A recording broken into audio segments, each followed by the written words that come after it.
Bienvenue dans ce nouvel épisode d'Oh là là, la France, le podcast qui te permet d'améliorer ton français ainsi que de mieux comprendre la France, les Français, leur vie et leur culture. Moi c'est Manon, ton hôte et ta professeure de français. Sers-toi une bonne tasse de thé, de café ou de chocolat chaud et c'est parti. Bonne nouvelle, tu peux accéder gratuitement à la transcription de cet épisode via le lien en description. Et pour aller plus loin, rejoins Oh là là la France plus. Tu y trouveras la transcription complète, des exercices avec correction, des bonus exclusifs, l'accès à la communauté d'Oh là là ainsi que des épisodes en exclusivité. Tu es en pleine conversation avec quelqu'un et tout à coup, il éternue. Sans même y réfléchir, tu lui lances un « à vos souhaits » ou « à tes souhaits » si vous vous tutoyez. C'est un réflexe, une politesse presque automatique en français. Mais d'où vient cette habitude ? Pourquoi souhaitons-nous quelque chose à quelqu'un qui éternue ? Aujourd'hui, on va explorer l'histoire de cette expression bien ancrée dans la culture française.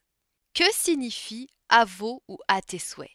L'expression « à tes souhaits, à vos souhaits » est une formule de politesse que l'on adresse à quelqu'un qui éternue. Littéralement, cela signifie qu'on lui souhaite que ses vœux ou ses désirs se réalisent. Mais pourquoi l'éternuement serait-il un moment propice pour faire des souhaits ? En réalité, cette phrase est devenue une convention sociale, une manière d'accuser réception de l'éternuement et de répondre à l'inconfort momentané qu'il provoque, un peu comme un « santé » qu'on dirait après avoir trinqué. L'habitude de dire « à vos souhaits, à tes souhaits » remonte à plusieurs siècles et trouve ses racines dans des croyances anciennes.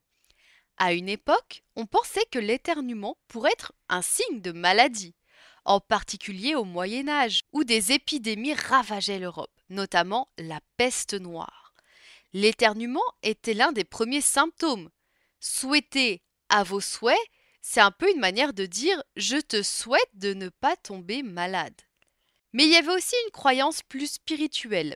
Certaines civilisations pensaient que l'âme pouvait s'échapper du corps lors d'un éternuement et que le diable ou les mauvais esprits pouvaient en profiter pour s'infiltrer. Dire « à tes souhaits, à vos souhaits » servait alors à protéger la personne en lui envoyant des pensées positives. D'ailleurs, dans d'autres cultures et religions, on retrouve cette idée.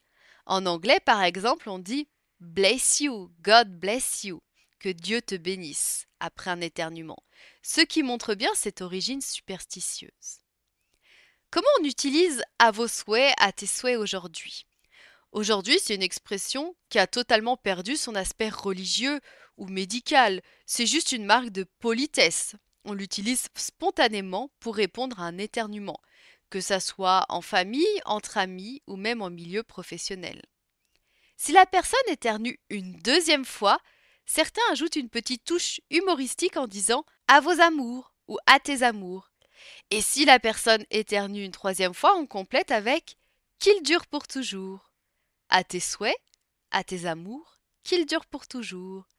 C'est une façon légère et amusante de jouer avec la répétition des éternuements, même si tout le monde ne le dit pas systématiquement. C'est une tradition que certains aiment faire, surtout dans un cadre amical. À tes souhaits, à vos souhaits est une expression qui a traversé les siècles et les croyances pour devenir une simple habitude de politesse en France. On ne le dit plus pour conjurer le mauvais sort, mais plutôt par réflexe social. C'est un petit geste qui montre qu'on prend en compte la personne en face de nous, même pour un simple éternuement. Est-ce que tu utilises cette expression « à tes souhaits » ? As-tu déjà entendu « à vos amours qu'ils durent pour toujours » après plusieurs éternuements ? Dis-moi en commentaire ou sur les réseaux sociaux. Et si tu veux enrichir ton vocabulaire français avec d'autres expressions du quotidien et comprendre leur origine, rejoins Oh là là la France Plus pour du contenu exclusif. Le lien est en description. Merci d'avoir écouté cet épisode de podcast. Si tu apprécies mon podcast et que tu souhaites me soutenir, tu peux donner 5 étoiles au podcast Oh là là la France. Et je te dis à bientôt pour de nouvelles aventures, en français bien sûr.